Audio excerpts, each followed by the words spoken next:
Alright, and as always, I enjoy my super rare and obscure systems, and I want to say that this is probably the rarest one I have, and it will probably be the most rare one I'll ever have.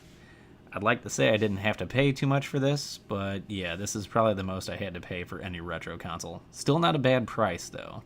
I will say I spent about as much on my AES a few years ago as I did this, so yeah, not too bad. So anyway, what makes this super rare is, one, it's an NTSC console. You'll be able to tell that by the CD cover there. It's a slick plastic instead of the matte plastic, which was in the production runs of the PAL units and of the NTSC units that were in Canada. And on the back here, you'll see it's got our power, RF, S-video, and then composite video, RCA jacks. And as I mentioned, I said that the production units had that matte finish plastic. Well, this wasn't a production unit. This actually came from a developer in California in the United States. You'll see on the sticker here, CDGS US, which is pretty cool. And we'll kind of tear into this so you can see some more stuff as far as it being a developer's unit. So the first thing I wanted to make note of here was I actually did a cap job on this. As you'll know, most consoles back in the 1990s, they all had capacitor problems, and that was due to the chemical makeup of the inside of the electrolytic capacitors. So that was one thing I already took care of here.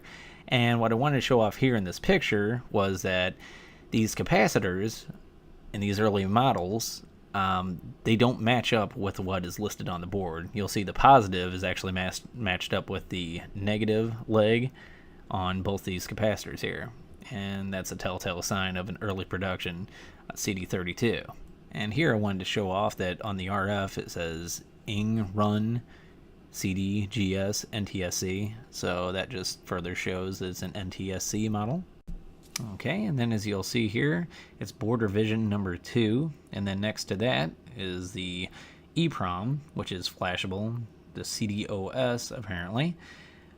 What's really cool about this is the operating system that's on this is actually a really early model OS, which I will probably take that EEPROM off and then dump that EEPROM just so we can kind of have it for the history of the console, which is pretty cool. But yeah, really neat piece. I'm liking it. I've been actually playing some burnt off Amiga games, CD32 games. There's also been quite a few Amiga games that have been burnt onto disk, like 401s or something like that, which is nice. That way you don't have to have all the expansion stuff to play it. There is expansions for the console to basically make it an Amiga 1200, but I don't think I'll do that, just simply because it's a dev unit.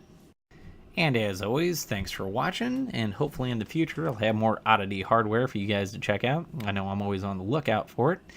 And if you wouldn't mind giving me a like or throwing a comment in the section, or even subscribing, that would really help out the channel, and hopefully give me some more initiative to seek out some stuff like this.